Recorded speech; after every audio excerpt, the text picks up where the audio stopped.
Hi friends, എല്ലാവർക്കും നമസ്കാരം. ഞാൻ ഗീതാജിയാണ്. ഇന്നത്തെ വീഡിയോ അടിപൊളി കടായി പനീറാണ്. വീഡിയോയിലേക്ക് എല്ലാവർക്കും സ്വാഗതം.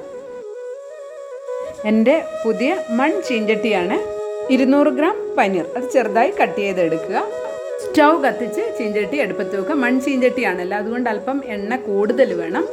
ഞാൻ 3 സ്പൂൺ എണ്ണ എടുത്തിട്ടുണ്ട്. എണ്ണ ചൂടായതിന് ശേഷം മുറിച്ച് വെച്ച പനീർ കഷ്ണങ്ങൾ ഇട്ട് കൊടുക്കുക. ചെറുതായിട്ടൊന്ന് ഫ്രൈ ആയാൽ മതി, കളറൊന്നും മാറരുത്. പനീർ ചെറുതായി ഒന്ന് ഫ്രൈ ചെയ്തെടുക്കാം. പനീർ തിരിച്ചു മറിച്ച് ഇട്ടുകൊണ്ടേയിരിക്കണം, കളറ് മാറിപ്പോകരുത്. അതുകൊണ്ട് പെട്ടെന്ന് തിരിച്ചു മറിച്ച് ഇട്ടെടുക്കുക. ചെറുതായിട്ടൊന്ന് ഫ്രൈ ആയാൽ മാത്രം മതി. പനീർ ഏകദേശം ആയിട്ടുണ്ട്. ഇനി നമുക്കത് കോരിയെടുക്കാം. പനീർ കോരിയെടുത്ത് മാറ്റി വെക്കുക. ബാക്കിയുള്ള എണ്ണയിൽ തന്നെയാണ് നമ്മൾ ഉണ്ടാക്കുന്നത്. ഏത് ഓയിൽ വേണമെങ്കിലും എടുക്കാം. ഞാനിപ്പോൾ എടുത്തിരിക്കുന്നത് സോയാബീൻ ഓയിലാണ്. 1/4 ടീസ്പൂൺ ഉലുവ, ഒരു ചെറിയ ടീസ്പൂൺ ഇഞ്ചി, 1/2 ടീസ്പൂൺ പെരിഞ്ജീരകം, 1/4 ടീസ്പൂൺ നല്ല ജീരകം, ഒരു ഏലക്കായ, ഒരു വലിയ ഏലക്കായ, ഒരു കഷ്ണം കറുവപ്പട്ട, ഒരു കഷ്ണം ഇല. ഇത്രയാണ് എടുത്തിരിക്കുന്നത്. പിന്നെ 5 ഗ്രാമ്പും എടുത്തിട്ടുണ്ട്, 1 ടീസ്പൂൺ പച്ചമുളകും. ആദ്യം ഉലുവ ഇട്ട് കൊടുക്കുക, പിന്നെ ഓരോന്നോരോന്ന് ഇട്ട് കൊടുക്കുക. കറുവപ്പട്ട ഏലക്കയാണ്, അതുകൂടി ഇട്ട് കൊടുക്കുക. ഒരു കറുവ ഇലയാണ്, അതും കൂടി ഇട്ട് കൊടുക്കുക. 1 ടീസ്പൂൺ ഇഞ്ചി ചെറുതാക്കി അരിഞ്ഞു വെച്ചതാണ്, അതും കൂടെ ചേർത്ത് കൊടുക്കുക. പിന്നെ ഞാൻ എടുത്തിരിക്കുന്നത് ഒരു വലിയ ഉള്ളിയാണ്, അത് ഗ്രേറ്റ് ചെയ്താണ് എടുത്തിരിക്കുന്നത്, അതും കൂടി ഇട്ട് കൊടുക്കുക.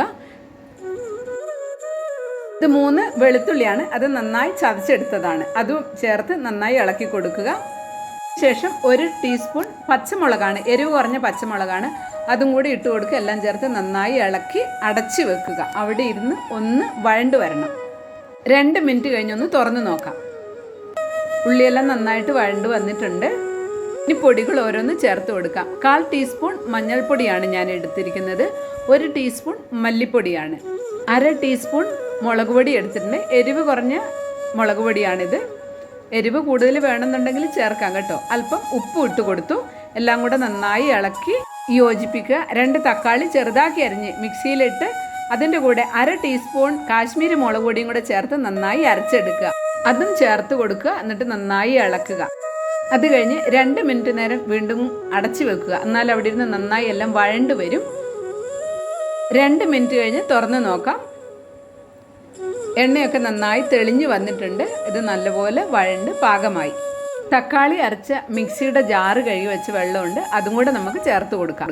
അതിനുശേഷം 6-7 ബദാം എടുത്തിട്ടുണ്ട്, അത് നന്നായി അരച്ചതിന് ശേഷം അതും കൂടെ ചേർത്ത് കൊടുക്കുക.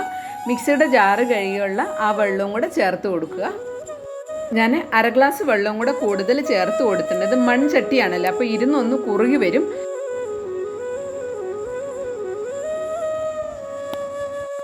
അര ഗ്ലാസ് വെള്ളവും ആവശ്യത്തിന് അല്പം കൂടെ ഉപ്പും കൂടെ ചേർത്ത് കൊടുക്കുക. ഒന്നും കൂടെ അടച്ച് വെച്ച് 2 മിനിറ്റ് നേരം വേവിക്കുക. കറിയൊക്കെ ഒന്ന് നന്നായി തിളച്ച് വരട്ടെ. കറി നന്നായി തിളച്ച് വന്നിട്ടുണ്ട്. ഇനി വറുത്ത് മാറ്റി വെച്ചിരിക്കുന്ന പനീറിൻ്റെ കഷ്ണങ്ങൾ ചേർത്ത് കൊടുക്കാം. ഈ കഷ്ണങ്ങൾ അവിടെ കിടന്ന് നല്ലപോലെ കുറുകി തിളച്ച് വരണം.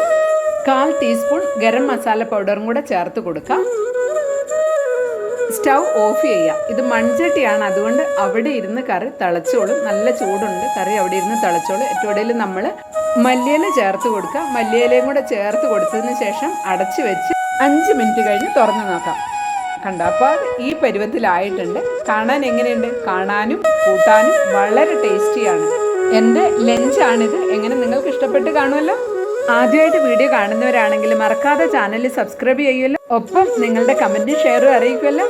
ബൈ.